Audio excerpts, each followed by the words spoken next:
V soudní síni zavládlo hrobové ticho. Mladý student v poutech s hrůzou poslouchal svůj rozsudek. Trest smrti. Za jeho zády stál dozorce s pistolí, připravený odvést ho do sklepa pro odsouzené. V zadní řadě se drzým úsměvem tvářili skuteční pachatelé, děti z vlivných rodin a místní gangsteři, kteří bezcitně sváděli vinu na naivního mladíka. Byli si jisti, že zvítězili, protože otec odsouzeného byl jenom obyčejný, skloněný mechanik z autobusového depa, stojící v první řadě.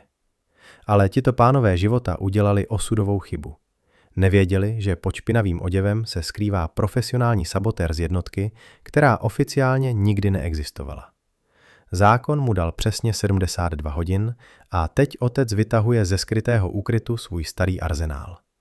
Má jen 3 dny na to, aby vypátral skutečné pachatele, vymámil z nich přiznání a předložil důkazy pro žalobce, než jeho syn skončí před popravčí stěnou. Čas běží. Podzim roku 1987 byl chladný. Déšť smíval poslední žluté listí z šedých moskevských ulic, které se měnily v kluskou špínu. Ve vyšetřovací cele bylo vlhko. Betonové stěny vydávaly chlad hrobu, který pronikal pod tenkou látku vězeňského oděvu, vsákl se do kloubů a ochromoval myšlenky. Alexej Strešněv měl 22 let.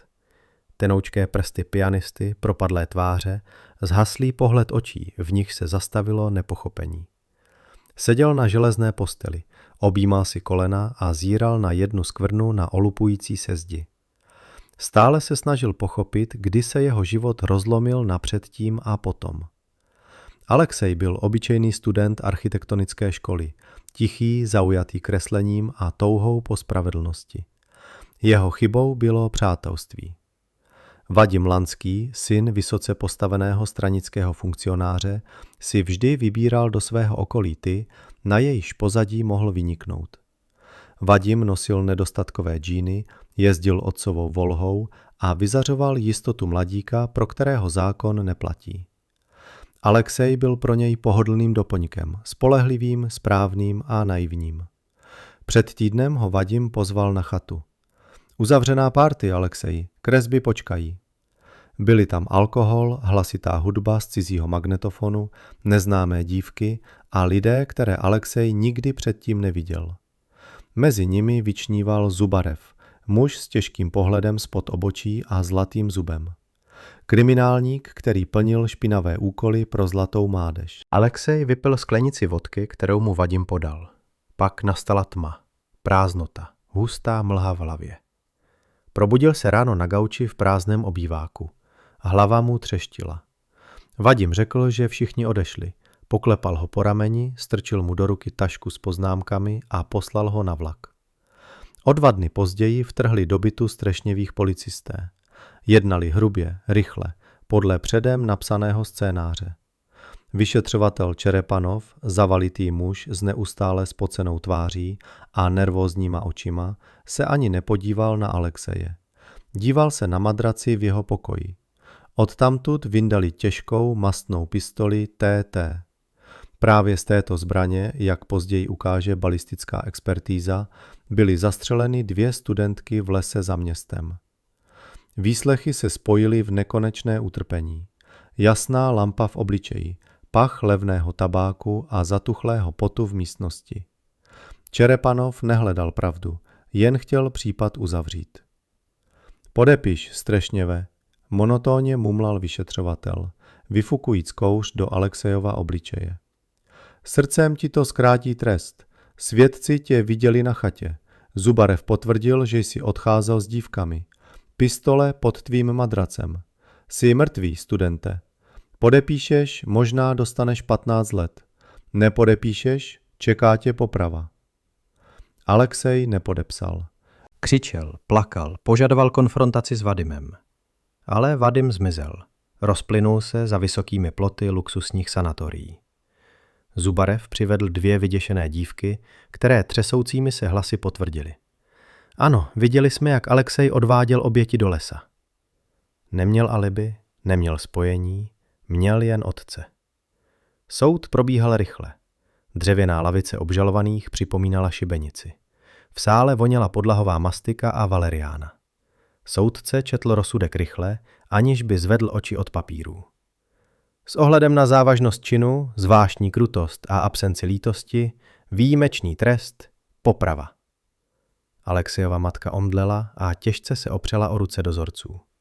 Alexej se bílými prsty zachytil za dřevěnou zábranu. Hledal v sále Vadimovu tvář, ale mladík tam nebyl. Zato v zadní řadě seděl Zubarev. Díval se na Alexeje a sotva znatelně se usmíval. Převaloval v ústech párátko. Michail Strešněv stál v první řadě. Bylo mu 54 let. Vysoký, schrbený, s hlubokými vrázkami na čele a šedivými vlasy ostříhanými nakrátko. Pracoval jako mechanik v autobusovém depu. Obyčejný sovětský člověk. Nikdo v soudní síni nevěnoval pozornost jeho reakci. A reakce nebyla. Michail nekřičel, neplakal, nevrhal se k zábraně. Jen sledoval svého syna. A v jeho vybledlých šedých očích se dělo něco strašného. Umíral otec a rodilo se něco jiného. Po soudu mu advokát tiše řekl v chodbě, aniž by se podíval do očí. Rozsudek bude vykonán rychle. Případ je pod přísnou kontrolou nahoře. Máte 72 hodin, 3 dny. Je mi líto. Michail se vrátil do prázdného bytu. Manželka byla v nemocnici na silných sedativech. V místnostech panovalo těžké, dusivé ticho. Jen staré nástěnné hodiny odměřovaly sekundy. Tik, tak. Čas ubíhal. Michail šel do kuchyně, nalil si sklenici kohoutkové vody, napil se jedním douškem, podíval se na své ruce. Drsné, mozolnaté, potřené strojním olejem. Na hřbetu levé dlaně bílil starý roztrhaný jizva, stopa po úlomku, vzpomínka na jiný život. Oficiálně byl Michail Strešněv váženým pracovníkem. Neoficiálně do roku 1975 figuroval na seznamu jednotky, která neexistovala v žádných veřejných dokumentech. Speciální vojenské zpravodajské jednotky. Nejenže bojoval, byl specialistou na záchranu a likvidaci. Člověkem, kterého vysílali tam, kde oficiální diplomacie selhala a běžná armáda byla příliš nápadná. Angola, Vietnam, Blízký východ. Uměl najít lidi v cizích městech, číst stopy na asfaltu stejně dobře jako v džungli. Uměl zlomit lidskou psychiku bez jediného úderu. Odešel do výslužby po vážném zranění, rozhodnutý navždy zapomenout na pach střelného prachu a krve. Kvůli rodině, kvůli synovi. Ale stát, kterému věnoval nejlepší léta, teď chtěl zabít jeho dítě, aby zakryl chyby stranického synáčka. Michail prošel do ložnice, přistoupil k těžké dubové skříni, která se od stěhování nehnula. Poklekl, prsty našel správnou prkénko. Krátkým pevným pohybem posunul desku stranou, pod ní byla schránka. Z ní vytáhl plochou kovovou krabici zabalenou v mastném plátně. Položil ji na stůl, zacvakl západky.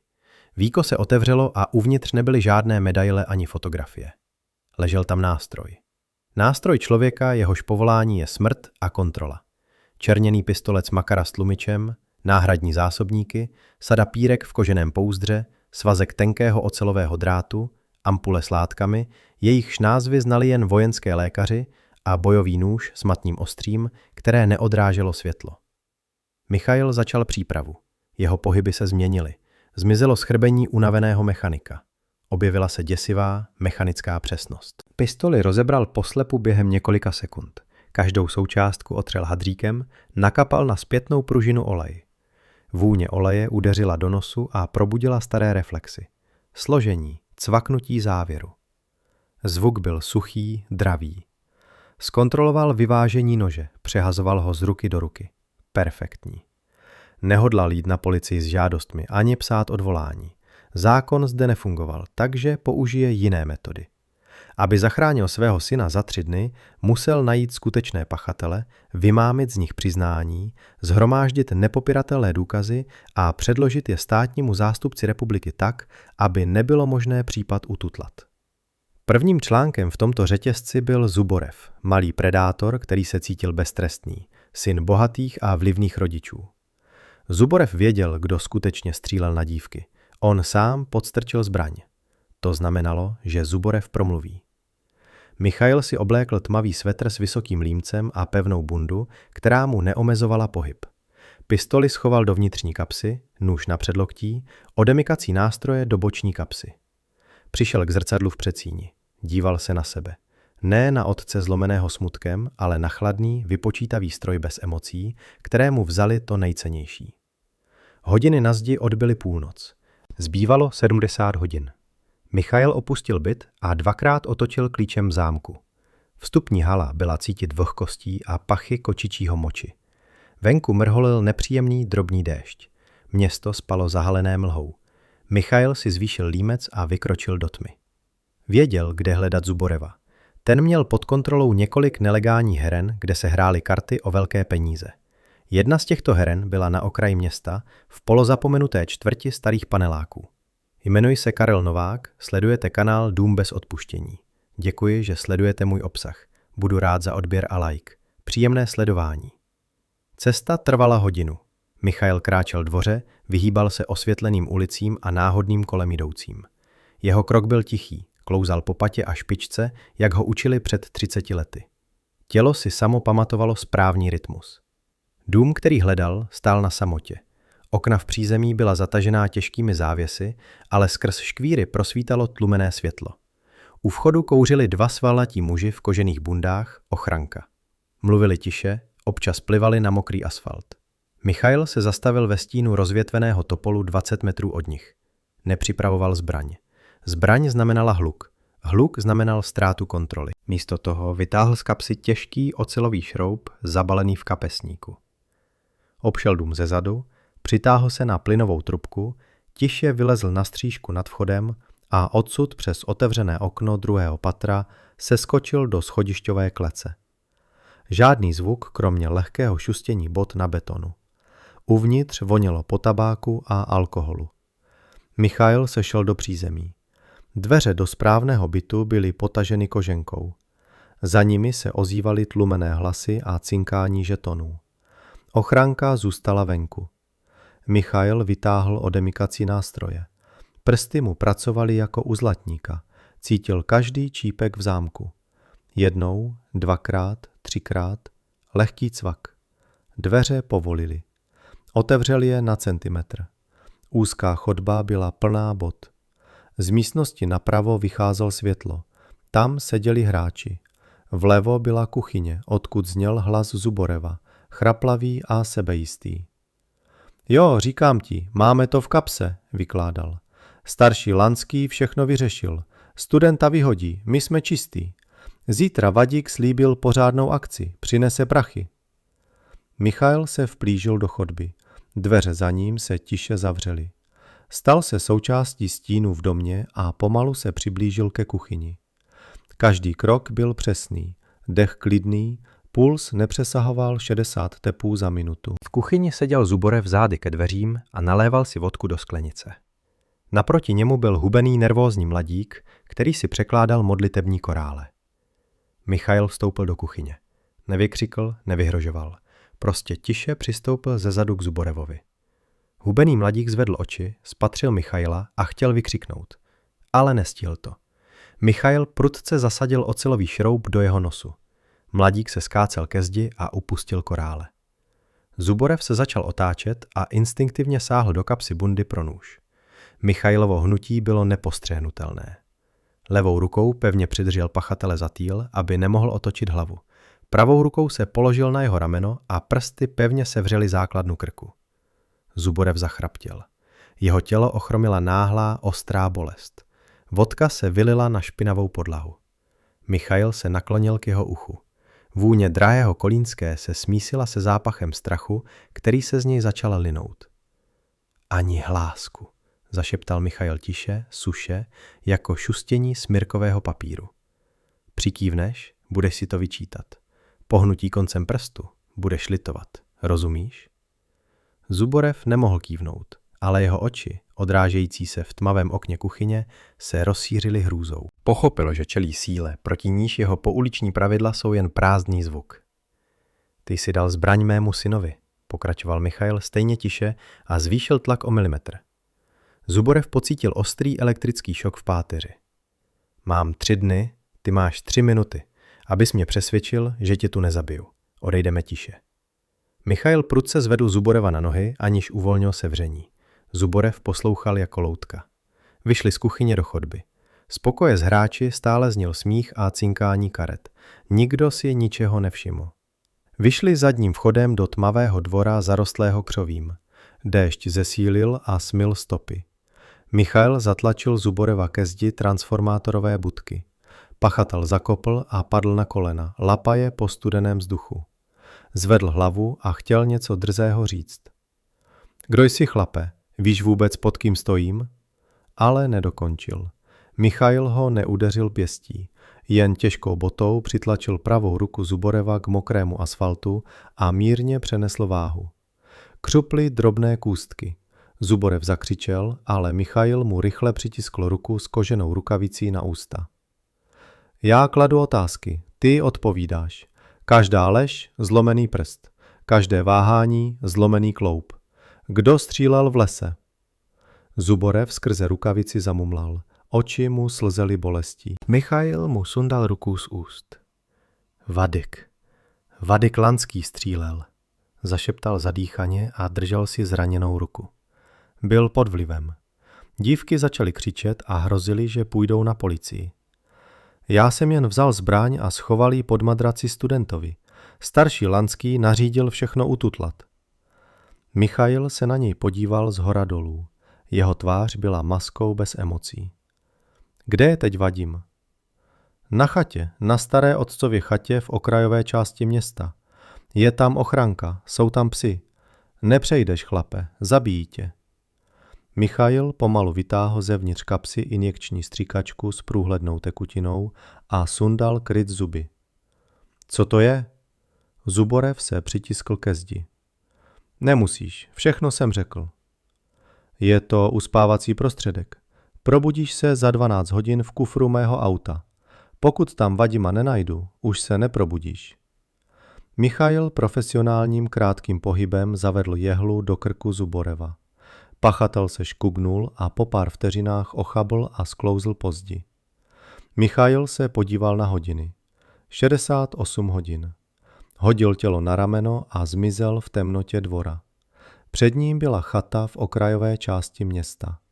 Ochranka, psi a Vadim Lanský, který ještě netušil, že jeho beztrestnost právě skončila.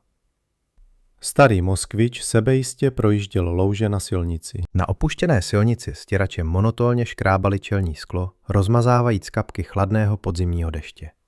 V kabině vonělo benzínem, vlhkým pláštěm a těžkým zápachem cizího potu, který se vpíjel do čalounění sedadel. V kufru ležel Zuborev, svázaný silným nylonovým provazem, s náhubkem v ústech a s velkou dávkou vojenského uspávacího prostředku v krvi. Nevydával žádný zvuk. Michail jel rovnoměrně, nepřekračoval rychlost a neupoutával pozornost vzácných protijedoucích kamionů. Jeho tvář v chladném světle přístrojové desky vypadala jako vytesaná z šedého granitu. Oči neustále sledovaly šedý pás asfaltu mizící v temnotě. 66 hodin. Čas mu protéká mezi prsty jako písek. Každá minuta přibližuje jeho syna k místu, odkud není návratu. Michail věděl, jak systém funguje. Pokud je rozsudek vynesen a schválen na nejvyšší úrovni, vykonavatelé nebudou váhat. Potřebují výsledky. Musí případ uzavřít a podat zprávu o splněné práci. Odbočil na úzkou lesní cestu vedoucí k elitní chatové oblasti. Asfalt vystřídal pevně uježděný štěrk. Po obou stranách se tyčil hustý borový les, který pohlcoval světlo světlometů. Michal zastavil auto asi 2 kilometry před osadou, sjel do hluboké nížiny, skryté hustým keřím, vypnul motor a zhasl světla. Okamžitě se rozhostilo ticho, přerušované jen bublováním deště na plechové střeše. Vystoupil z auta. Chladný vítr mu pronikl pod bundu, ale nevěnoval tomu pozornost.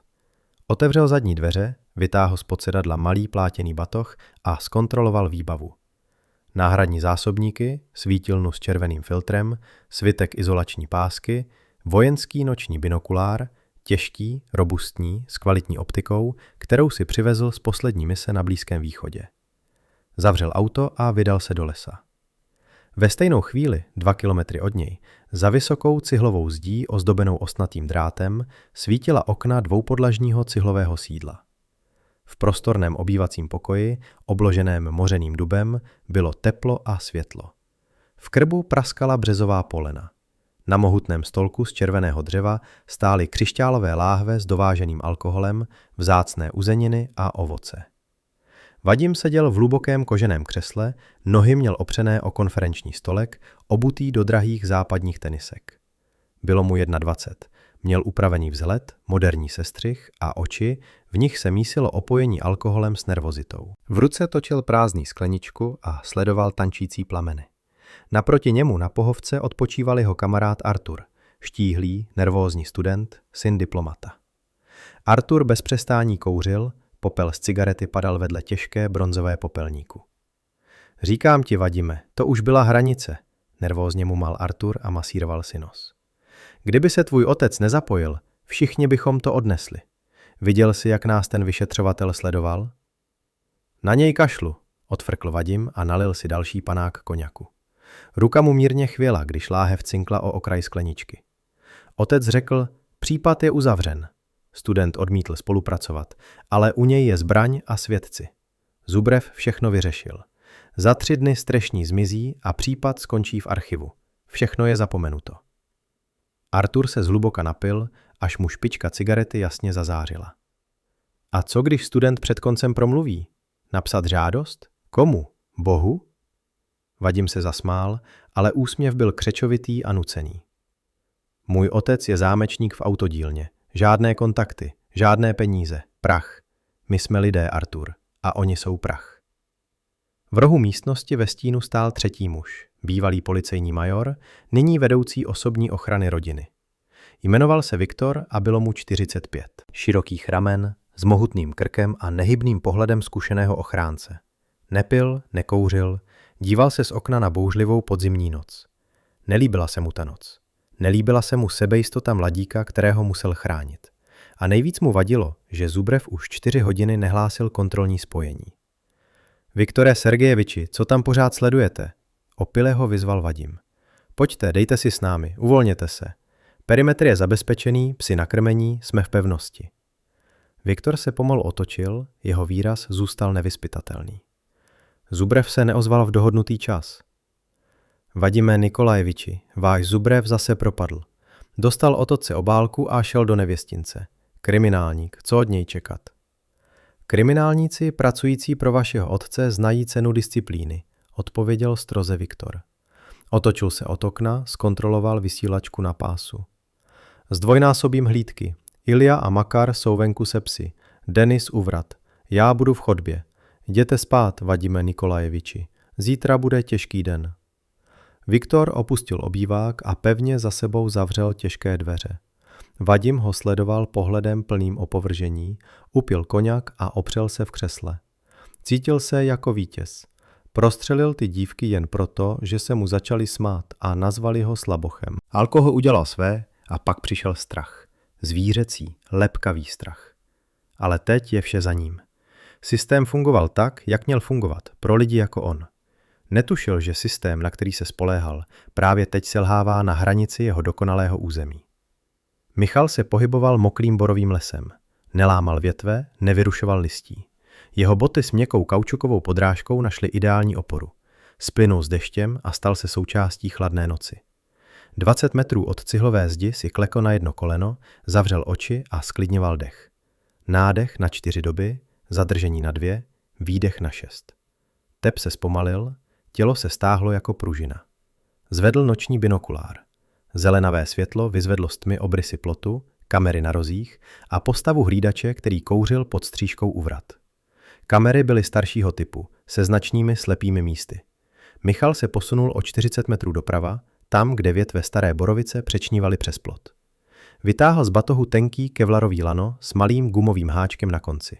Rozvinul ho a háček tiše zachytil rozvětvení silné větve. Přitáhl se, přelézal lano rukama. Svaly pracovaly plynule, bez trhání. Ocitl se na větvi přímo nad ostnatým drátem. O 10 metrů vlevo po dlážděné cestě šli 2 muži. Ochranka v nepromokavých pláštích. Jeden z nich vedl na vodítku velkého německého ovčáka, který těžce dýchal. Pes je problém. Cítil adrenalin, cizí pach na desítky metrů. Michal stuhl na větvi, splynul s kmenem. Vytáhl z kapsy malou plastovou lahvičku s rozprašovačem. Uvnitř byla směs koncentrovaného extraktu pálivé papriky a amoniaku. Ochránci došli k stromu, na kterém seděl. Zima jak v Psinci, zabručel jeden, schrnul se do pláště. Viktor úplně ztratil kontrolu se svou paranojou. Koho tady vlastně chráníme? Les? Pes náhle zastavil. Uši mu vstyčily, zvedl hlavu a nasával vlhký vzduch. V hrdle se ozval nízký, vibrující vrčení. Michal nečekal, až začne štěkat. Stiskl rozprašovač a vypustil mrak štiplavé mlhy přímo nad cestu. Vítr mrak zanášel rovnou na psa. Ovčák kýchl, zakroutil hlavou, zavil a začal si drbat čumák tlapkami, úplně zmatený a bez orientace. Rex, co to s tebou? Ochránce zatáhl za vodítko a naklonil se k psu. Druhý hlídač zastavil a nasvítil psa baterkou.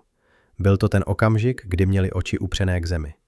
Michal se sklouzl z větve dolů, padal zády napřed, v letu se otočil jako kočka, přistál naprosto tiše. Byl přesně za zády druhého hlídače. Levou rukou pevně sevřel krk muže v dusivém úchopu.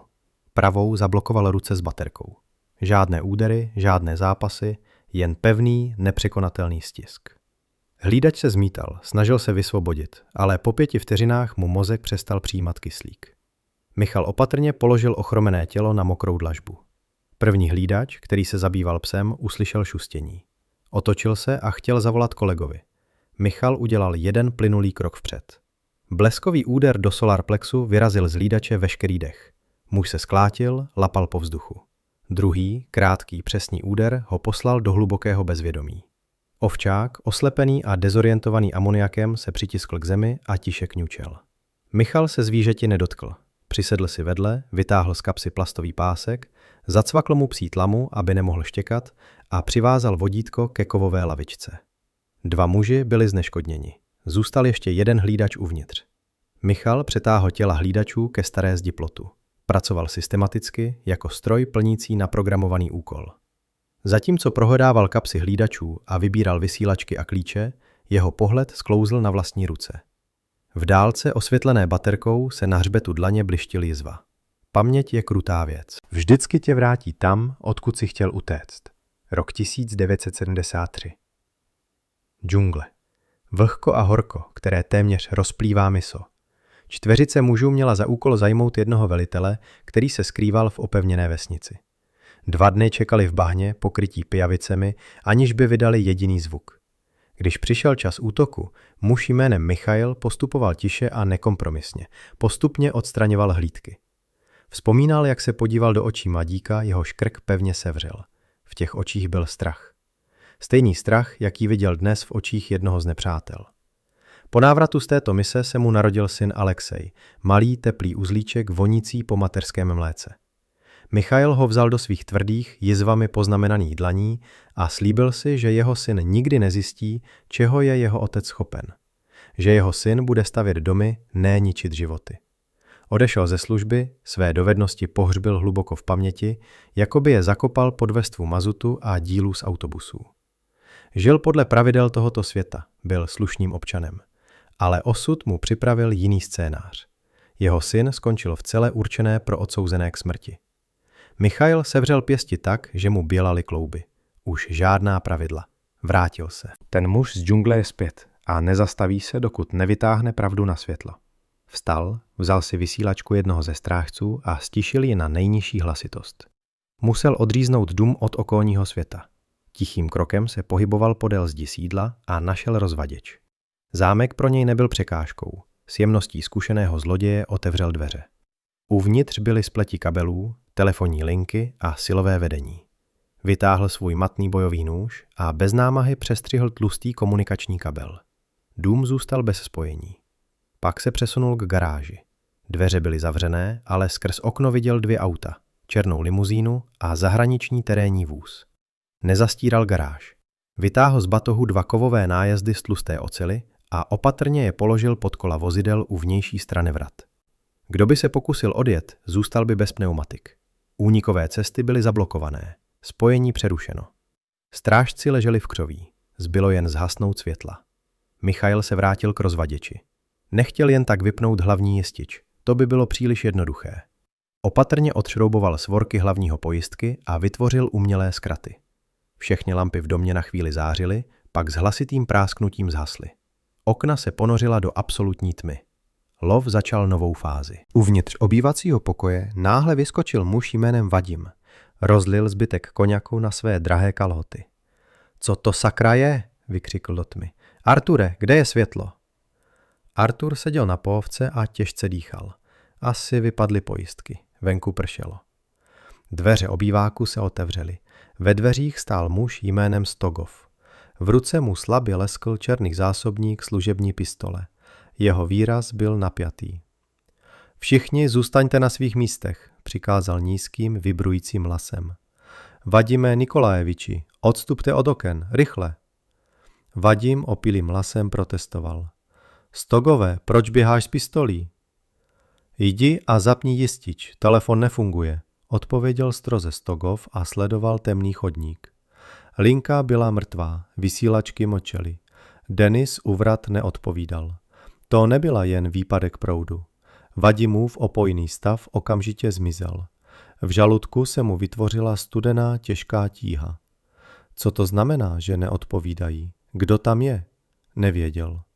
Stogov vstoupil do místnosti a zavřel za sebou dveře, ale někdo velmi zkušený odstranil jeho hlídky. Sedněte tiše, projdu první patro, řekl. Stogov byl profesionál. Nezapnul si baterku, aby nebyl snadným cílem. Pohyboval se podél zdi, splýval s tmou, držel pistoli oběma rukama na úrovni hrudi. Dům znal nazpaměť, ale netušil, že ten, kdo vnikl do domu oknem na černý vchod u kuchyně, vnímal prostor jinak. Michail stál v temném chodbě prvního patra. Vzduch byl nasáklý vůní drahých parfémů, nyní smíchaných se zápachem ozónu z vypálených kabelů. Slyšel, jak se Stogov pomalu a tiše blíží ke kuchyni. Slyšel šustění jeho oblečení i dech. Stogov byl dobrý pro policistu nebo ochránce, ale pro člověka, který přežil v džunglích obklopen nepřáteli, byl příliš hlučný. Michail se neskrýval. Postavil se uprostřed chodby, kde stín od schodiště padal nejhustěji. Stuhl jako socha. Ani pohnutí, ani zvuk. Splynul s tmou, stal se její součástí. Stogov opatrně vykoukl zpoza rohu. Před ním byla temná, prázdná chodba. Udělal krok, druhý. Prošel 30 metrů od Michaila, aniž by ho zaznamenal. Jeho oči hledaly pohyb, siluetu na pozadí oken. Nečekal, že protivník bude stát přímo před ním na otevřeném prostoru. Když udělal třetí krok, Michail zaútočil. Jeho pohyb byl hladký a neodvratný. Levá ruka mu sklouzla pod zbraň Stogova, zablokovala mu loket a nasměrovala pistoli k stropu. Současně pravá ruka sevřela krk šéfa ochranky. Prsty přesně našly citlivá místa. Stogov byl silný. Snažil se ruku vytrhnout, udeřit hlavou, ale Michail změnil těžiště, podrazil mu nohu pod kolenem a tvrdě ho shodil na zem. Pád byl tvrdý, ale Michail nedovolil, aby pistole vystřelila. Vytočil Stogovu ruku tak, že zbraň vypadla na koberec. Stogov ležel na zádech. Michailova kolena mu těžce tlačila na hrudník, bránila mu v nádechu. Chladné ostří nože lehce, ale hrozivě se dotklo jeho krku. Jsi profesionál, zašeptal Michail z temnoty. Jeho hlas postrádal hněv. Byla to suchá, absolutní konstatační poznámka. Víš, co se stane, když se pohnutíš? Stogov stuhl. Cítil chlad oceli, tíhu člověka na svém hrudníku a pochopil, že před ním nestojí zločinec, ale smrt s jasným cílem. Kdo jsi? Zašeptal Stogov. Jsem otec Alexeje Střešného, odpověděl Michail. Stogovovi oči se rozšířily. Věděl o tom případu. Věděl, koho mladík Vadim podrazil. Ale nečekal, že obyčejný mechanik z garáží bude vražedným strojem. Mám 3 dny, abych přinesl prokurátorovi přiznání, pokračoval tiše Michail. Tvoji lidé spí venku, ty ležíš přede mnou, tebe nepotřebuji. Potřebuju toho, kdo střílel. Jestli zasáhneš, je po tobě. Jestli zůstaneš ležet, budeš žít. Volba je na tobě. Stogov byl věrný penězům staršího Vadima, ale nebyl hlupák. Cítil, jak nůž trochu víc tlačí do kůže. Rozumím, vydechl. Michail nůž stáhl. Jedním přesným úderem pažby pistole do spánku poslal Stogova do bezvědomí. Ochránce povolil. Cesta do obývacího pokoje byla volná. Michail zvedl pistoli ze země, zařadil pojistku a zasunul ji za opasek. Nehodlal střílet. Střely jsou příliš snadné, nevyvolají upřímné přiznání. K tomu je třeba zlomit člověka zevnitř, vyprázdnit jeho mysl, ponechat ho tváří v tvář původnímu strachu. Přistoupil k mohutným dubovým dveřím obývacího pokoje. Za nimi se tiše hádali Vadim a Artur. Byli jako krysy zahnané do kouta. Michail položil dlaň na chladnou bronzovou kliku. Čas běžel. Stiskl ji a těžké dveře se bezhlučně otevřely, vpouštějíc temnotu chodby do teplého prostoru místnosti. V obýváku vonělo spálené dřevo, rozlité alkoholické nápoje a zvířecí lepivý strach. Tlumené odlesky doutnajícího krbu odhalovaly detaily. Hrany křišťálových sklenic, roh těžké pohovky, zbělalé klouby prstů Vadima, který se pevně držel područek křesla. Dveře se otevřely tak tiše, že si toho ani Vadim, ani Artur nevšimli. Seděli a zírali do temnoty dveřního otvoru, čekali na návrat Stogova. Viktore Sergejeviči, zazněl Vadimův hlas, třesoucí se a přecházející do vyššího tónu. Zkontroloval jste rozvaděč? Odpověď nepřišla, jen husté tíživé ticho, ve kterém bylo jasně slyšet těžké přerývané dýchání Artura. Michail stál ve stínu u vchodu, úplně splynul s tmou. Nepospíchal, věděl, jak lidská psychika funguje v podmínkách senzorické deprivace. Neznámo děsí víc než jakýkoliv přízrak. Když mozek nedostává informace z očí, začne si vytvářet vlastní noční můry. Udělal jeden tichý krok do hloubky místnosti. Stogové, prosím, nebuď ticho, zašeptal Vadim a vyskákal z křesla, přičemž zhodil prázdní skleničku. Křišťál s rachotem dopadl na parkety. Zvuk v tichu zněl ohlušujícím způsobem. Artur se stáhl do opěradla pohovky a sevřel si hlavu v rukou. Vadiku, tam někdo je, zašeptal, aniž by odvracel zrak od temného průchodu. Slyším, jak dýchá. Michail nedýchal nahlas. Kontroloval každý nádech, prodlužoval ho a dělával absolutně neslyšitelným. To, co Artur slyšel, byl tlukot jeho vlastního srdce, který rezonoval v bubíncích. Strach si dělal svou práci. Michail vytáhl z kapsy těžkou kovovou zapalovačku Zippo, trofej přivezenou z Angoly. Nezapálil ji, jen pomalu a s rozvahou otevřel víčko. Ostrý kovový zvuk udeřil na napjaté nervy přítomných jako bič. Vadim ustoupil a narazil na konferenční stolek. Láhev s koněkem se lehce naklonila, ale nevyklopila se. Kdo tady je? Zařval Vadim, snažíc se dodat svému hlasu autoritu, která mu za dne v doprovodu byla vlastní. Teď se však jeho autorita rozpadla na prach. Ochrana, Iljo, Makare, sem! Víčko zapalovačky se zavřelo. Zvuk zazněl už z druhé strany místnosti, blíž k oknu. Michail se pohyboval naprosto neslyšně, využívaje slepých míst lidského zraku v šeru. Nepusť, Vadime, že tě uslyší. Zněl jeho hlas klidně, suše, bez emocí. Nekřičel, nezvyšoval hlas. Mluvil, jako by četl nekrolog. Spí, stejně jako zbytek. Jméno Zubarev na Vadima zapůsobilo jako rána pod pás. Zbledl natolik, že to bylo vidět i ve světle doutnajících uhlíků. Ty jsi kdo? Zašeptal Artur, tisknout se do rohu pohovky. Potřebujete peníze. Máme peníze, Vadiku. Řekni mu to. Můj otec je diplomat. Zaplatíme jakoukoliv sumu. Michail udělal další krok. Stál teď mezi Vadimem a východem. Ústupová cesta byla zablokovaná. Nechci vaše peníze. Chci pravdu. Vytáhl ze zapasu Stogovovu pistoli. Ne, aby střílel, ale aby Vadim viděl obrys zbraně ve světle krbu špatně. Kdo jsi? Vadim popadl z těžkého bronzového popelníku na stole a držel ho před sebou jako štít. Ruce mu chvěly. Víš, čí je to dům? Můj otec tě rozdrtí na prach. Najdou tě a zakopou. Michail neodpověděl. Přešel k těžkým sametovým závěsům a jedním prudkým pohybem je zatáhl. Úplně odřízl místnost od slabého světla pouličních lamp. Obývací pokoj se ponořil do téměř absolutní tmy. Jen červené oči uhlíků z krbu na ně zíraly. Tvůj otec mi nemůže zabránit, ozval se Michail hlasem, který teď vycházel z výšky, jako by stál na opěradle křesla. Protože už jsem tady a on ne.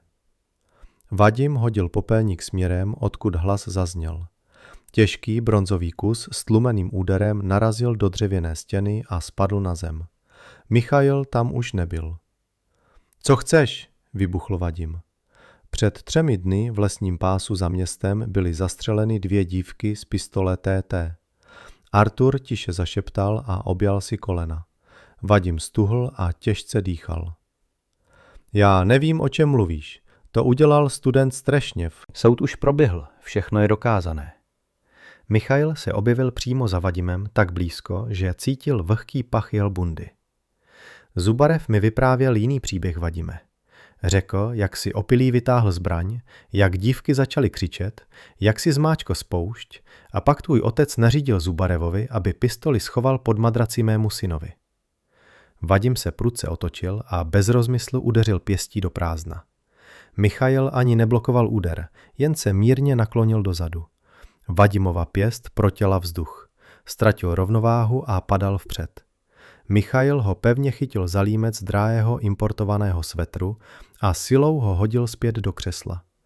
Vadim spadl a bolestivě narazil zátylkem o dřevěné opěradlo. Ty jsi otec Strešněva? Zašeptal Vadim a snažil se zaostřit zrak na temný obrys. Jsi zámečník? Jsi nikdo. Já jsem ten, kdo tě rozdrtí na prach, pokud teď neuděláš upřímné přiznání. Michail vytáhl z vnitřní kapsy přeložený 2x list papíru a propisku a položil je na konferenční stolek před Vadima. Napiš podrobně, jak si vraždil, jak Zubarev bral zbraň, jak otec kryl. Vadim se podíval na papír, pak na Michaila. Strach v jeho očích začal ustupovat zoufalé a zbabělé zlosti. Pochopil, že pokud podepíše ten papír, jeho život, status i budoucnost budou zničeny. Jdi do háje, vyplivl Vadim. Nic nepodepíšu. Zabiješ mě, ale tebe taky zastřelí. A studenta stejně potrestají. Otec se o to postará. Michail ho nebyl. Fyzická bolest pro někoho jako Vadim je jen záminka k předvádění se. Je třeba je zlomit jinak. Je třeba je připravit o pocit kontroly. Přinutit je sledovat, jak se jejich svět hroutí. Michail se obrátil k Arturovi. Diplomatův syn seděl na pohovce, stažený do klubíčka, třásl se silným třesem. Arture, tiše zavolal Michail. Artur se trhl a zvedl oči plné hrůzy. Byl jsi tam, Arture, viděl jsi, kdo střílel. Nepřimáčkl si spoušť, ale jsi spoluviník. Pokud Vadim nepodepíše přiznání, podepíšeš ho ty a pak půjde on do vězení a ty jako svědek. Neslyš ho, Arture, zařval Vadim. Blafuje, nedostane se odsud. Michail udělal krok k pohovce. Artur se snažil odtáhnout, ale opřel se zády o loketní opěrku. Neblafuju, Arture, nemám čas na blafování. Mého syna zabijí za 24 hodin. Pokud nenapíšeš to, co chci, přinutím tě litovat každého nádechu. Pomalu, dokud nebudeš moci držet pero. A pak tě přinutím psát levou rukou.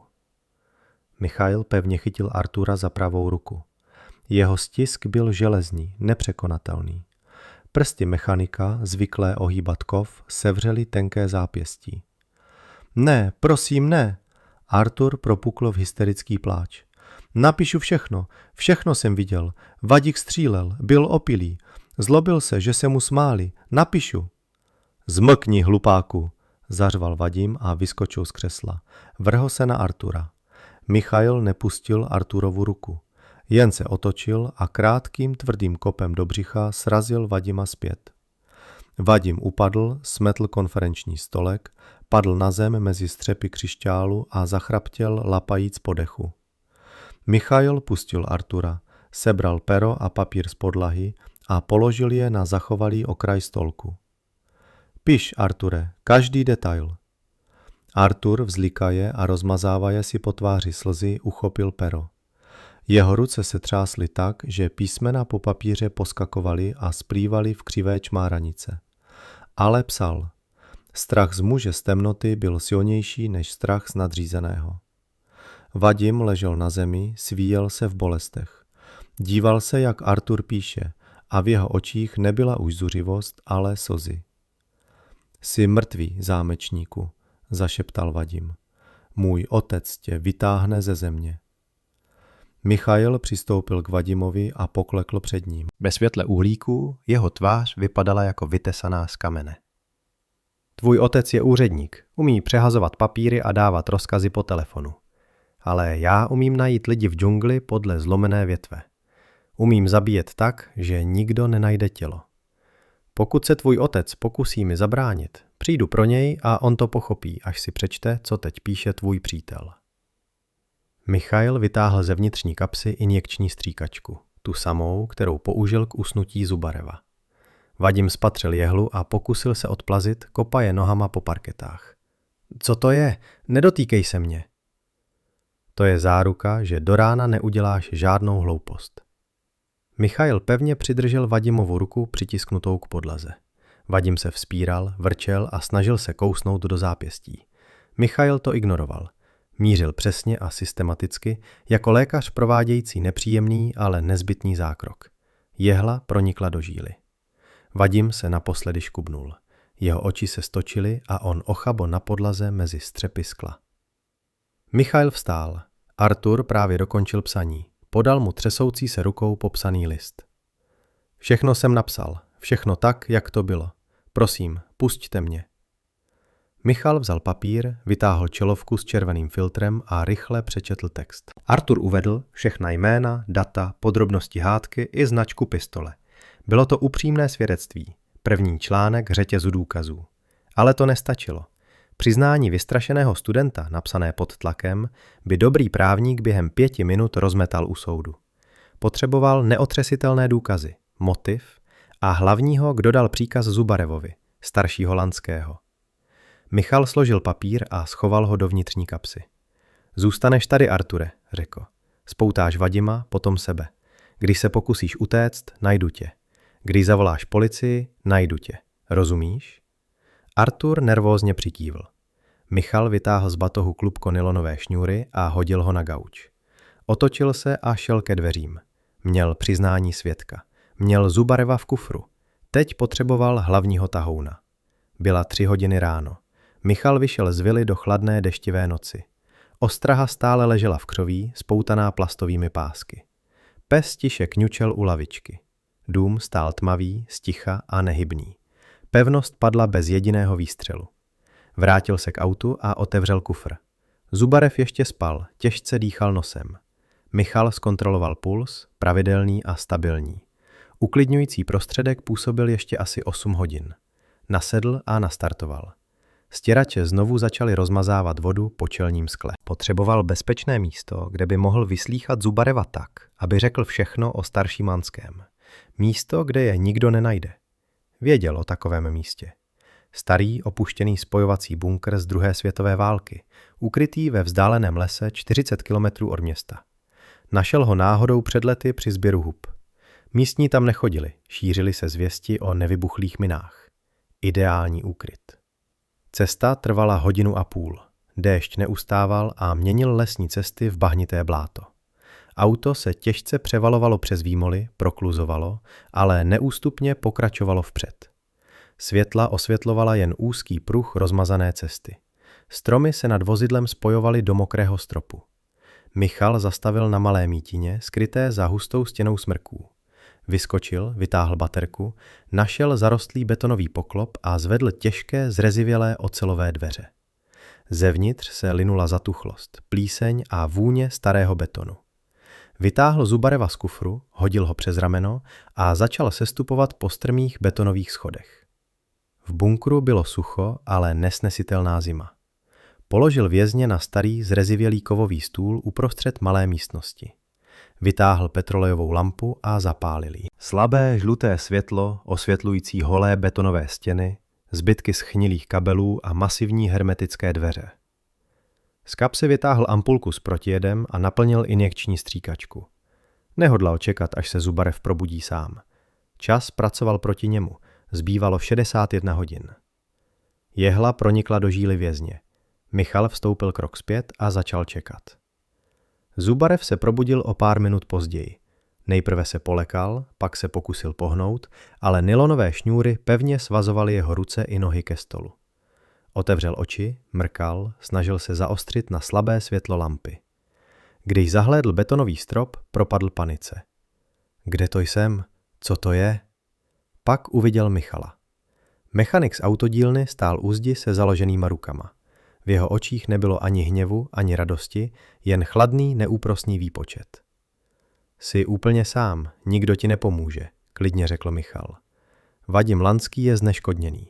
Artur Žuravlev napsal upřímné přiznání. Ostraha na chatě spí. Tvoje ochrana je slabá, Zubareve. Vězeň se na stole škubl, snažil se povolit pouta. Jeho poraněná ruka reagovala ostrou bolestí a mezi zuby zašeptal. Lžeš, chlape. Vadima hlídá Stogov. K němu bys ani nepřistoupil. Michal vytáhl pistoli Stogova, vyndal zásobník, natáhl závěr a zachytil vystřelený náboj. Položil zbraň na okraj stolu vedle Zubarevovy hlavy. Zubarev zíral na pistoli. Poznal ji. Byl to služební Makarov šéfa ochrany. Barva zmizela z jeho obličeje. Uvědomil si, že Michal nelže, že muž před ním je schopen věcí, které běžní zločinci nezvládnou. Co chceš? Jeho hlas se chvěl. Říkal jsem ti všechno. Vadim střílel. Já jen přinesl zbraň. Potřebuju důkazy proti Nikolaji Lanskému, Vadimovu otci. Zubarev nervózně polkl. Jsi blázen? Lanský starší je z nejvyšších míst. Nedotknutelný. Jestli na něj něco prásknu, druhý den mě ve vězení zabijí. Tebe zabijí, i kdybys seděl, odpověděl Michal a přistoupil blíž. Ale pokud teď nezačneš mluvit, nedožiješ se ani vězení. Vytáhl matný bojový nůž a točil jim v ruce. Čepel neodrážela světlo. Vypadala jako černá propast. Znám lidskou anatomii lépe než každý chirurg, Zubareve. Vím, jak způsobit bolest tak silnou, že mozek vypne, aby se ochránil. Ale umím mu zabránit vypnout se. Můžu tě držet na hraně bolesti hodiny. A věř mi, všechno řekneš. Jen. Záleží, kolik síly a rozumu ti zbyde, až začneš mluvit. Zubarev hleděl na nůž jako zajíc na hada. Byl zločinec, zvyklý na tvrdost. Ale to, co viděl v Michalových očích, ho děsilo. Nebyla to pouhá krutost, ale pečlivá, profesionální práce vyšetřovatele. Já nic konkrétního nevím, zašeptal Zubarev. Lanský starší se mnou přímo nemluvil, všechny příkazy dával Stogov. Lžeš, konstatoval klidně Michal a nepatrně pohybem čepele proťal nohavici Zubarevových kalhot na pravém stehně. Zanechal tenký povrchový šrám. Krve bylo málo, ale pálivá bolest přiměla vězně zakřičet. Varoval jsem tě, každá lež je krok ke konci. Lanský by takovou práci nesvěřil Stogovovi bez osobní kontroly. Sázky jsou příliš vysoké. Jak s tebou komunikoval? Zubarev těžce dýchal, díval se na řez. Po telefonu, vykřikl. Po zabezpečené lince, v jeho kanceláři v ministerstvu mají zařízení. O čem jste mluvili? Říkal, že jeho syn udělal chybu, že je třeba najít obětního beránka. Navrhl jsem studenta, byl ideální, bez kontaktů, bez peněz.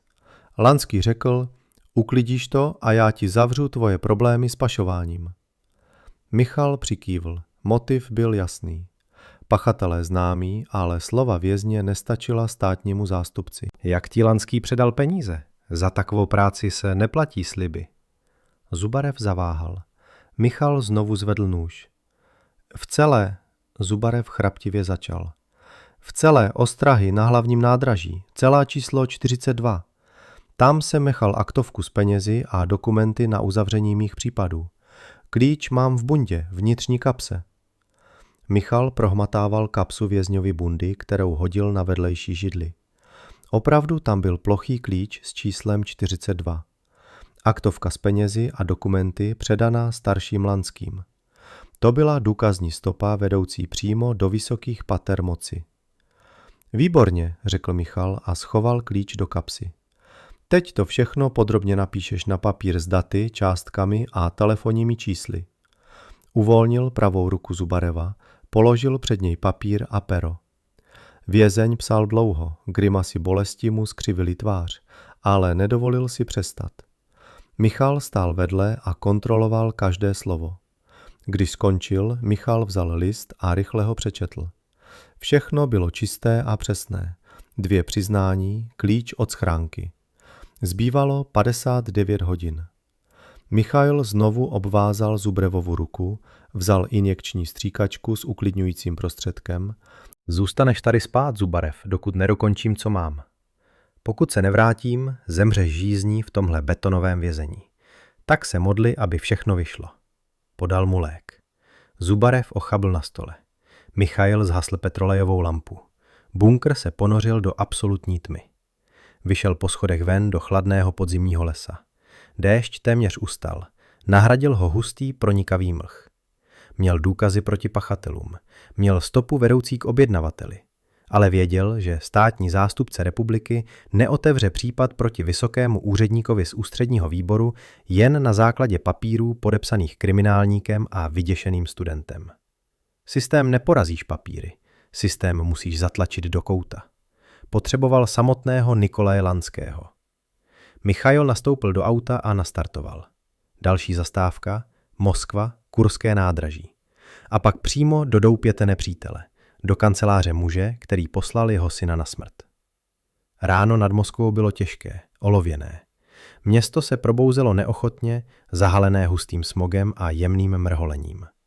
Michail, rodák z Moskvy, se ztratil v ranním proudu aut spěchajících do centra. 55 hodin. Kurské nádraží ho přivítalo známým schonem, houkáním manévrových lokomotiv, vůní smažených koláčů, levného tabáku a dezinfekce. V hale automatických úschoven bylo relativně prázdno. Několik cestujících spalo na tvrdých dřevěných lavicích, přikryti novinami. Hlídkující policista líně listoval křížovku v prosklené budce. Michail se nenápadně přiblížil k řadě skříněk. Jeho chůze, držení těla a nenápadná bunda ho zrazovaly jako běžného přestupujícího cestujícího. Našel schránku číslo 42.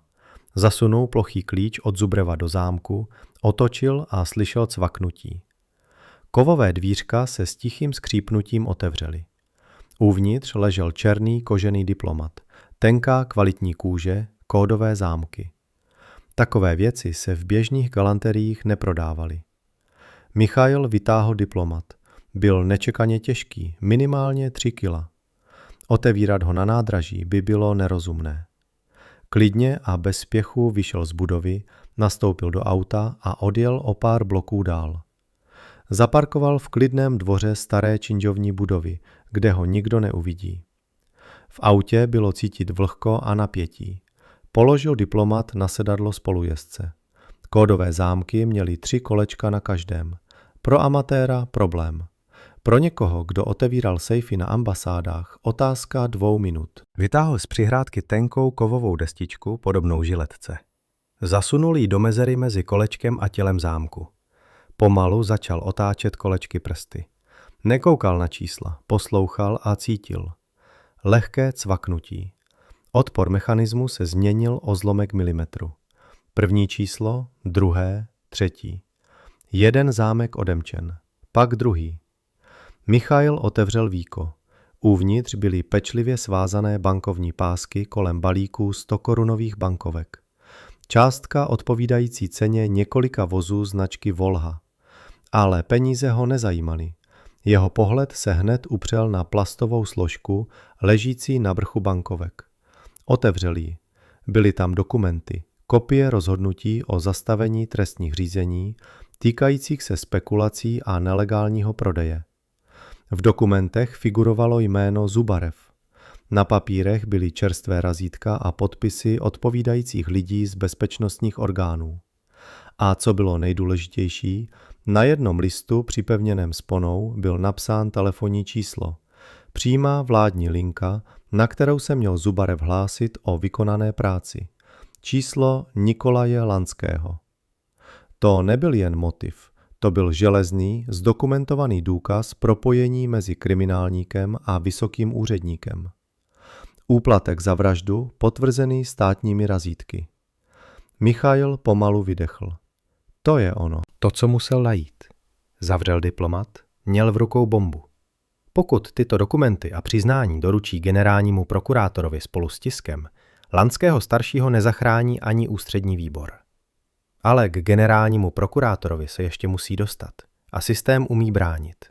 Kdyby jen tak přišel do recepce, zastaví ho u vchodu, prohledají, najdou diplomat a pistoli a on zmizí v podzemí bezpečnostních služeb dřív, než stačí říct své jméno a jeho syn bude potrestán. Potřeboval páku nátlaku. Potřeboval samotného Lanského tváří v tvář. 53 hodin. Michail věděl, kde Nikolaj Lanský pracuje. Budova ministerstva na Starém náměstí. Nepřístupná pevnost, hlídaná zaměstnanci 9. oddělení tajné služby. Vstoupit tam z ulice s municí bylo sebevražedné. Ale Lanský nebydlel v ministerstvu. Bydlel v luxusním domě na Kutuzovském prospektu. Každý večer ho tam vyzvedávalo jeho černé služební auto.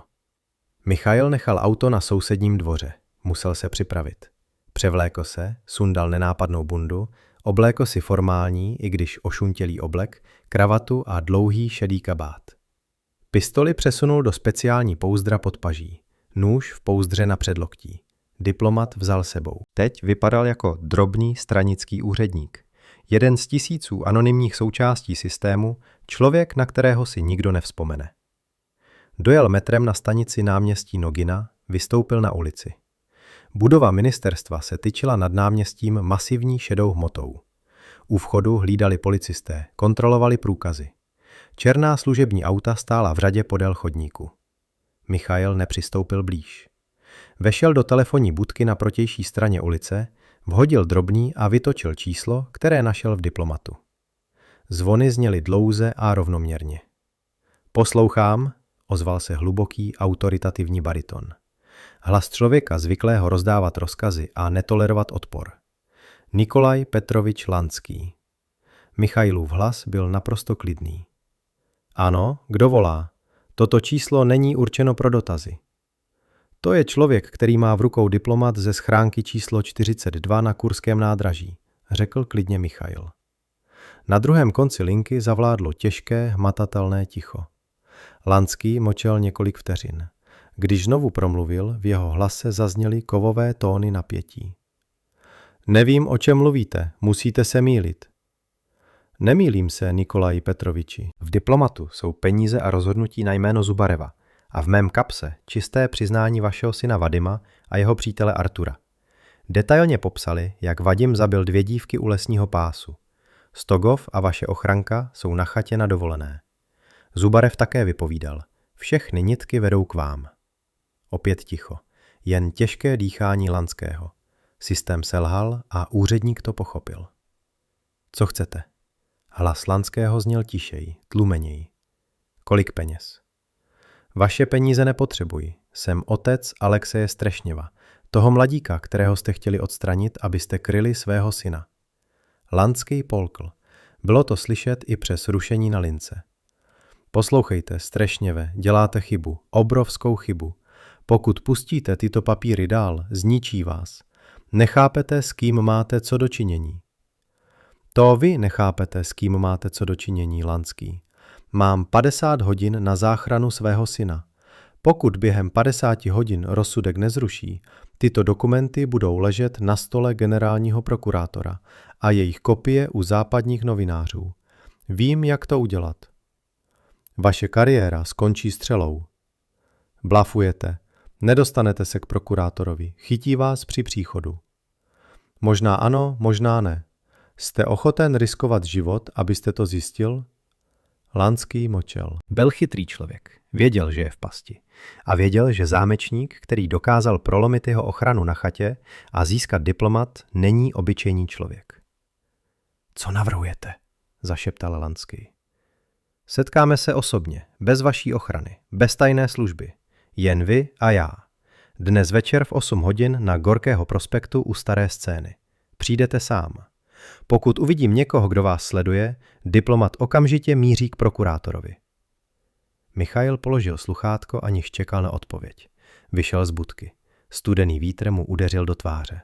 První krok byl učiněn. Vytažil šelmu z nory. Teď musel připravit past. 59 hodin. Park Gorkého v listopadovém všedním večeru byl téměř prázdný. Aleje se ztrácely v šeru a mlze. Ojedinělé lampy vrhaly dlouhé, zkreslené stíny na mokrý asfalt. Starý pódium, na zimu přikryté prkny, působilo ponurým a opuštěným dojmem. Michal dorazil na místo 2 hodiny před plánovaným setkáním. Nechtěl čekat na očích. Prozkoumal obvod, zhodnotil možné směry střelby, únikové cesty a místa, kde by mohly být nastraženy léčky. Věděl, že Lanský nepřijde sám. Takoví lidé nikdy nehrají fér. Jsou zvyklí řešit problémy přes jiné. Zvolil si pozici na střeše malého technického pavilonu asi 30 metrů od pódia. Odtud měl výhled na celé prostranství. Tmavý kabát splýval s krytinou střechy. Michal ležel nehybně a díval se do okulárů nočního vidění. V 19 hodin a 45 minut u hlavního vstupu do parku zastavili 2 nenápadné vozy. Z nich vystoupili 4 statní muži v civilu. Pohybovali se profesionálně, rozptýlili se a kontrolovali aleje. Patřili k elitním jednotkám státní bezpečnosti. Lanský nasadil vážné prostředky. V 19 hodin a 55 minut se na aleji objevil sám Lanský. Vysoký, mohutný muž v drahém kašmírovém kabátu a kožešinové čepici. Pomalým a těžkým krokem se opíral o hůl. Jeho tvář byla bledá a napjatá. Přistoupil k pódiu, zastavil se a rozhlédl kolem. 4 agenti zaujali pozice kolem, skryti ve stínech stromů. Čekali, až Michal vyjde na světlo, aby ho mohli tiše a tvrdě zadržet. Klasická past. Michal ale nevycházel. Od začátku věděl, že jde o léčku a připravil si vlastní. Vytáhl z kapsy malý přenosný vysílač, ten samý, který vzal ochrance na chatě. Přeladil ho na čistou frekvenci policie, kterou celý den poslouchal. Pozor všem hlídkám, pronesl do mikrofonu, přidržujíc nos kapesníkem, aby změnil hlas. Nouzová situace v parku Gorkého, oblast Starého pódia. Skupina ozbrojených osob, možná příprava útoku. Okamžitě vysílejte hlídky. Vypnul vysílač. Za 5 minut ticho parku protrly sirény. 3 policejní vozy s majáky vjeli na hlavní aleji. Modré záblesky osvětlující stromy a z aut vyskočili policisté s automatickými zbraněmi. Stůj, položte zbraně na zem, zaznělo z megafonu. Lenského agenti se ocitli v nepříjemné situaci. Byli to příslušníci státní bezpečnosti, ale policie o tom nevěděla. Nastal zmatek, křik, světla reflektorů, výzvy k předložení dokladů. Lenský stál uprostřed chaosu, pevně stiskl hůl a jeho tvář skřivila grimasa vzteku. Uvědomil si, že byl přehrán. Michal nečekal, až se situace vyjasní. Tiše slezl ze střechy pavilonu na zadní straně a zmizel v temnotě. Plán A selhal, jak očekával. Lenský nechtěl vyjednávat, plánoval zabít. Nastal čas na plán B. Michal se vrátil ke svému autu. Věděl, kam Lenský po neúspěchu zamíří. Ne domů a ne do ministerstva. Pojede tam, kde se cítí v bezpečí, do svého uzavřeného venkovského sanatoria, kde odpočívala politická elita, kam ani běžná policie nesměla. Michal znal sanatorium z dokumentů, které získal. Sanatorium Sosnový Bor leželo asi 30 kilometrů od Moskvy po silnici Rublovskoje. Rozlehlý areál obehnaný betonovým plotem, vstupní kontrola s ozbrojenou ochranou, vládní spojení. Lanský tam dorazil hodinu po incidentu v parku. Jeho černé auto projelo branou, doprovázené vozem ochranky. Michal sledoval vše z lesa půl kilometru od vstupu. Věděl, že proniknout na území vládního sanatoria není jako vloupat se na chalupu bohatého člověka. Pracovali tam profesionálové. Byly tam pohybové senzory, obvodová signalizace, hlídky se psy. Ale každá bezpečnostní soustava má slabinu a tou jsou lidé. Michal obcházel areál a zkoumal obvod. Hledal slepé místo a našel ho tam, kde teplovodní potrubí procházelo pod betonovým plotem. Mříž zakrývající kolektor byla stará a zrezivělá, bez senzorů. Zřejmě předpokládali, že nikdo nevleze do horké vody a bahna. Mýlili se. Michal sundal kabát a oblek, zůstal v tmavém svetru. Svou diplomatickou tašku schoval do lesa a pečlivě ji zamaskoval pod kořeny vyvrácené jedle. Vzal jen pistoli, nůž a přiznání. Sestoupil do kolektoru. Horko na něj udeřilo jako v sauně. Vzduch vonil rzí, zatuchlou vodou a hlodavci. Plazil se po loktech úzkou betonovou trubkou, pálil ho žhavý povrch potrubí. Pot mu zaléval oči. 10 metrů, 20, 30. Vylezl z poklopu na území sanatoria za budovou kotelny. Byl špinavý, promočený, ale naživu. Areál byl obrovský. Borovice, upravené cestičky, lampy. Uprostřed se tyčil hlavní pavilon. Po stranách stály samostatné vily pro nejvyšší vedení. Michał věděl, že Lanský bude ubytován v jedné z nich. Proplížil se stíny stromů, vyhýbal se osvětleným místům. Hlídka prošla 10 metrů od něj. 2 vojáci vnitřních jednotek s automatickými zbraněmi. Michał se přitiskl k borovici, splynul s kůrou. Prošli kolem, nevšimli si ho. Určil správnou vilu podle zaparkovaného černého auta a 2 strážců kouřících na verandě. Nepokoušel se je napadnout, nechtěl hluk, chtěl Lanského. Obšel vilu ze zadu. Ve druhém patře svítilo světlo. Okno bylo pootevřené. Lanský zřejmě kouřil. Michał se vyšplhal po okapu s neuvěřitelnou obratností na svůj věk. Svaly ho pálily, jizva na ruce pulzovala bolestí, ale nevěnoval tomu pozornost. Byl jako stroj, naprogramovaný na jediný cíl. Vystačil hlavu a nakoukl do okna. Nikolaj Lanský seděl v koženém křesle zády k oknu. Mluvil po telefonu. Jeho hlas byl sevřený, plný nervozity. Říkám vám, ten člověk je nebezpečný, ozývalo se z telefonu. Má doklady na Surevo. Pokud se dostane k prokurátorovi, všichni skončíme. Vyzvěte své lidi, hledejte ho. Střešněv Michał, zámečník z autoparku. Najděte ho a zlikvidujte. Michał tiše přešel přes parapet a ocitl se v pracovně. Nepřipravoval se na střet, nevytáhl zbraň. Přistoupil k Lanskému ze zadu. Lanský pokračoval v hovoru. A se studentem to vyřiďte rychle, nečekejte 3 dny. Rozsudek vykonejte zítra ráno. Spěchejte, je riziko pokusu o útěk. Není člověk, není problém. Slova úředníka Michała zasáhla jako elektrický výboj. Zítra ráno. Už neměl 40 hodin, měl jen tuto noc. Michał položil ruku na Lanského rameno. Druhou rukou mu pevně přikryl ústa a přiložil matný nůž ke krku. Ani hlásku, zašeptal. Pokud stráže za dveřmi uslyší sebemenší zvuk, vejdou a najdou vaše tělo. Rozumíte mi? Lanský přikývl, bledý obličej se mu stáhl. Všechny jeho moci, kontakty a bohatství v tu chvíli nestály nic proti chladné oceli přitisknuté k jeho krční tepně. Michał stáhl ruku z jeho úst. Okamžitě vydáte rozkaz zrušit popravu. Nemohu zrušit rozsudek soudu, zachrčel Lanský. To není v mé pravomoci. Můžete zavolat řediteli věznice a přikázat zastavit vykonání. Můžete říct, že se objevily nové okolnosti.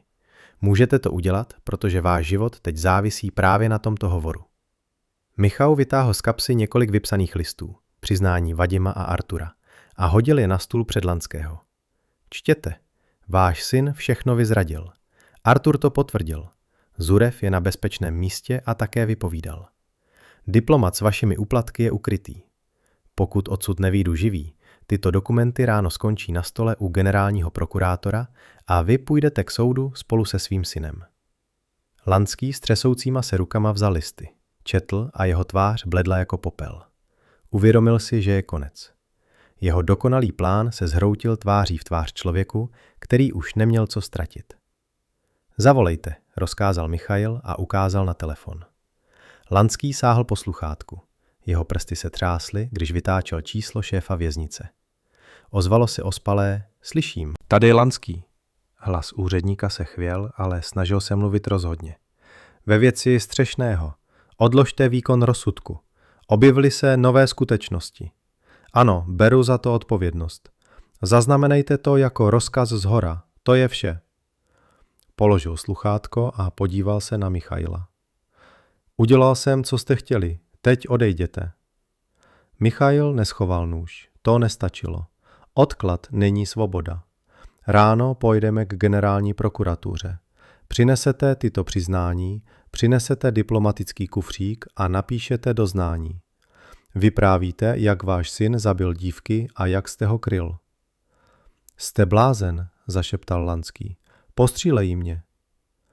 Pokud to neuděláte, skončíte teď hned a najdou vás tady v hodně špatném stavu.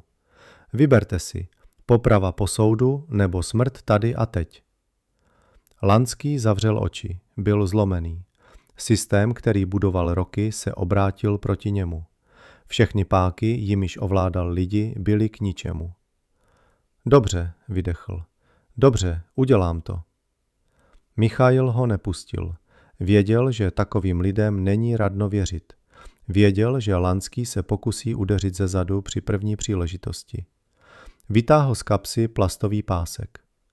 Ruce za záda, Nikolaji Petroviči. Strávíme spolu noc a ráno půjdeme na policii. Lanský poslušně dal ruce za záda. Michail pevně, ale neškrtící stáhl pásek. Zbývalo 10 hodin do úsvitu. 10 hodin, která rozhodnou všechno. Michail si sedl naproti úředníkovi s pistolí na klíně. Nehodlal spát. Díval se na muže, který se pokusil zabít jeho syna. V jeho duši nebyla radost ani triumf, jen chladná, těžká únava člověka, který splnil svou práci. Zbývalo počkat na ráno, dovést to do konce. Noc se vlekla bolestně pomalu. Lanského kancelář, prosycená vůní drahého tabáku a leštidla, se proměnila v dusnou betonovou krabici. Venku vítr houpal vrcholky borovic, vrhal na stěny trhané a nervózní stíny. Nikolaj Lanský seděl v křesle zhrbený, ztratil veškerý lesk všemocného stranického bose. Jeho tvář byla vyčerpaná, pod očima hluboké stíny. Neustále házel nervózní pohledy na Michaila, který stál nehybný jako socha, s pistolí namířenou přímo na úředníkovu hruď. Michail nezavřel oči ani na vteřinu. Kontroloval Lanského dech, poslouchal kroky hlídek venku, zaznamenával každý skřípot prken dole. Jeho tělo, zvyklé na vícedenní zákopy v džungli, pracovalo z vnitřních zásob, pomalu spalovalo adrenalin. Hodiny na mohutném červeném dřevěném stole odbyly 5 hodin ráno. Šápete, že se k prokuratuře nedostaneme? Chraptivě prolomil ticho Lanský. Moje ochranka je dole, řidič čeká u vchodu. Na kontrolním stanovišti jsou ozbrojení vojáci. Jakmile vyjdeme, začnou střílet. Nezastaví se. Michail pomalu mrkl. V jeho šedých, vybledlých očích nebyl strach, jen chladný kalkul. Nezačnou střílet, Nikolaji Petroviči, protože vy jim sami přikážete, aby nás pustili. Řeknete jim, že jsem váš nový pracovník na zvláštní úkol a že jedeme na naléhavý státní případ. Nejsou hloupí, uvidí, že jsem s vámi spojen. Michail vytáhl nůž z kapsy. Čepel tlumeně zazářila ve světle lampy. Přišel k Lanskému, sklonil se a jedním přesným tahem rozřízl plastový pásek na jeho zápěstích. Lanský zakňučel a třel stuhlé ruce. V jeho očích na okamžik zazářila naděje.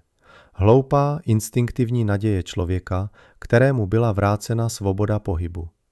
Napěl svaly a odhadoval vzdálenost k mohutnému bronzovému těžítku na okraji stolu.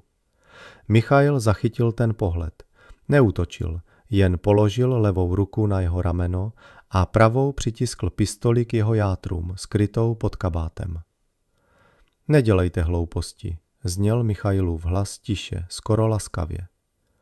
9mm kulka zblízka vám nedá šanci. Výsledek bude dlouhý a velmi temný.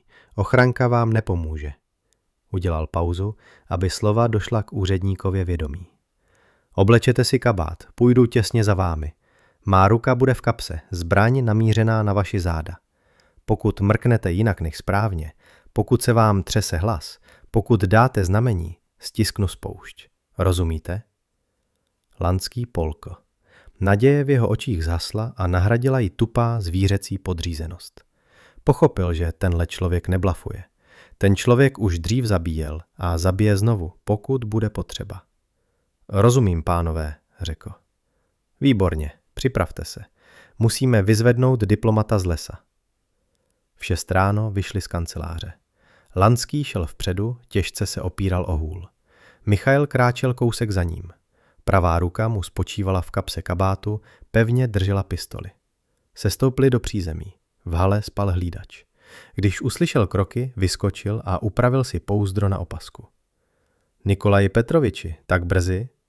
Hlídač překvapeně pohlédl na Lanského, pak ostražitě na neznámého muže v pomačkaném obleku. A kdo je to s vámi? Lanského záda stuhla. Michail trochu víc zatlačil pistolí skrz látku kabátu. To je pan Střešnej. Lanského hlas se chvěl, ale vzchopil se. Přišel naléhavý rozkaz z centrály, auto k vchodu. Rychle! Hlídač se narovnal.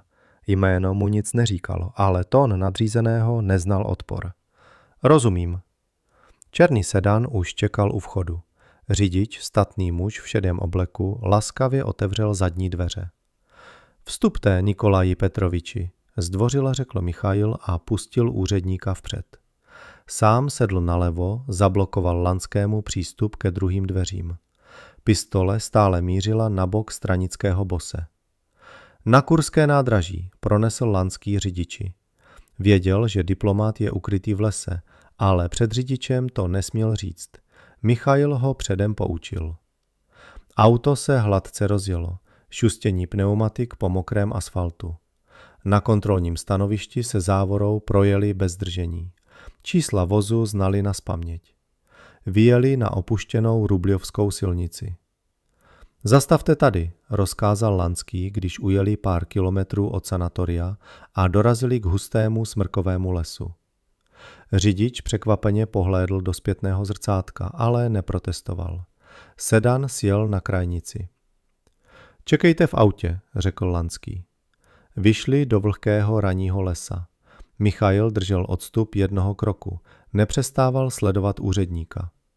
Dovedl ho k vyvrácené jedli, kde včera schoval diplomatický kufřík. Přinutil Lanského, aby ho sám vytáhl, špinavý a umazaný od země. Držte ho pevně, Nikolaji Petroviči. To je vaše vstupenka do života.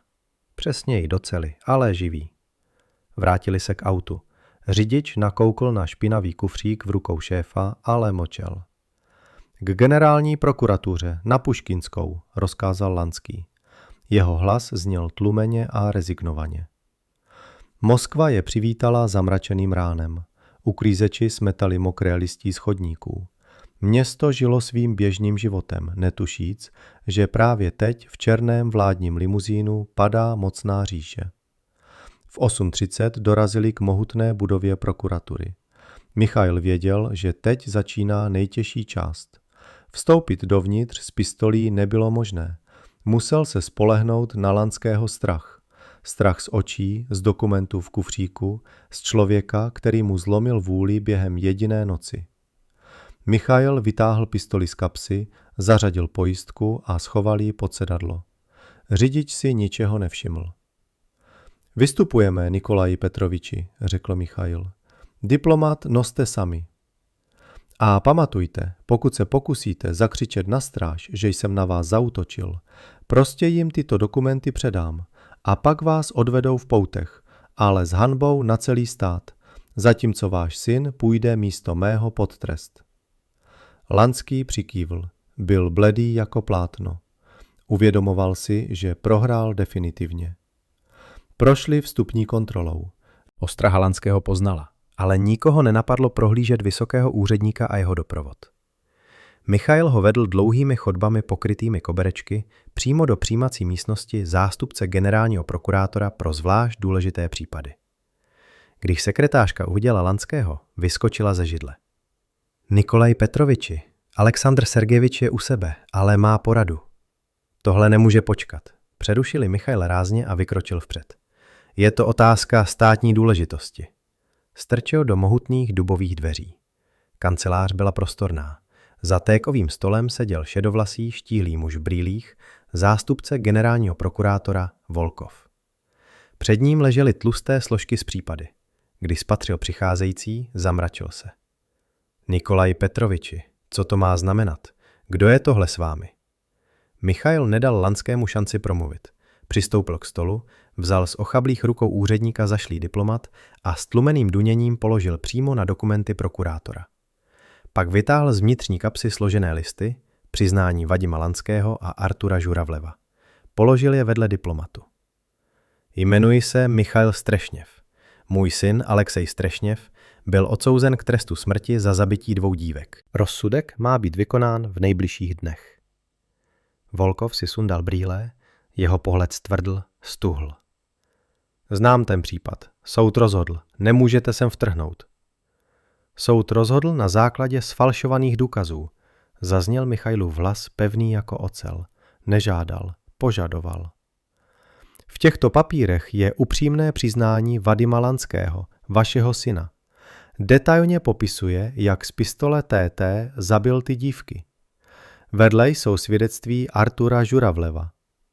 Volkov přenesl ohromený pohled na Lanského. Stranický bon stál u dveří s hlavou sklopenou. Neodporoval, vypadal jako člověk jdoucí na popravu. Nikolaji Petroviči, je to pravda? Tiše se zeptal Volkov. Lanský mlčel. Michail zacvakl zámky diplomatu. Víko se otevřelo a před prokurátorem se objevily hromádky 100korunových bankovek a složka s dokumenty. Ukázal na ní prstem. Rozhodnutí o zastavení trestních řízení na jméno recidivisty Zubareva a peníze. To je úplatek za to, že Zubarev podstrčil pistoli pod madraci mému synovi. Příkaz vydal osobně Nikolaj Petrovič. Udělal pauzu, aby prokurátor pochopil rozsah situace. Sám Zubarev je teď na bezpečném místě, svázaný a připravený potvrdit každé slovo, pokud mu garantujete život výměnou za svědectví. V místnosti zavládlo mrtvé ticho. Volkov pomalu nasadil brýle, vzal do rukou přiznání a začal číst.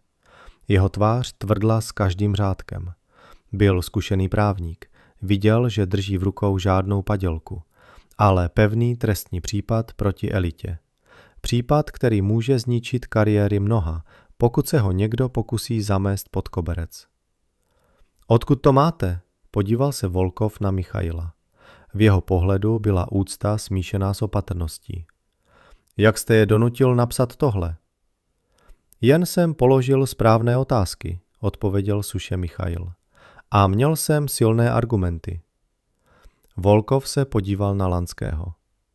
Nikolaji Petroviči, uvědomujete si, že je to konec? Lanský konečně zvedl hlavu. V očích měl slzy bezmoci. Chtěl jsem zachránit syna, Sašo, vydechl. Oslovil prokurátora křestním jménem. Je hloupý, byl opilý. Nemohl jsem dovolit, aby ho popravili. A proto jste rozhodl zabít cizího syna? Hlas Volkova zněl jako kovový úder. Prokurátor zmáčkl tlačítko na stole. Ostrahu do mé kanceláře, okamžitě. Spojte se s předsedou nejvyššího soudu. Potřebuji zatykač, hned teď. Volkov se podíval na Michaila. Vašeho syna nepopraví, soudruhu Strešněve. Osobně dohlédnu na zrušení rozsudku. Případ bude vrácen k dalšímu vyšetřování. Zubareva vezmeme tam, kam řeknete. Michail přikývl, neusmál se. Necítil žádnou euforii. Jen zhluboka nadechl a poprvé za 3 dny mu vzduch nepřišel otrávený. Do místnosti vstoupili 2 ozbrojení strážci. Zadržte občana Lanského, rozkázal Volkov před příchodem vyšetřovatelů. Lanský poslušně natáhl ruce, na zápěstích mu zacvakla ocelová pouta. Ani se nepodíval na Michaila, když ho odváděli z kanceláře. Jeho impérium zhroutilo za 1 noc. Michail se otočil k východu. Strešněve, počkejte, zavolal na něj Volkov. Michail se zastavil. Víte, že vaše metody jsou nelegální? Vniknutí, únos, výhrušky, průnik do střežených prostor. Jednal jste jako diverzant. Michail se otočil. Jeho šedé oči se na prokurátora dívaly klidně a vážně. Jednal jsem jako otec. Zákon mi nenechal jinou možnost. Chcete mě zatknout? Už jsem splnil svůj úkol. Volkov ho dlouho sledoval. Pak pohlédl na diplomat s penězi a přiznáními, která mohla otřást celou mocenskou elitou.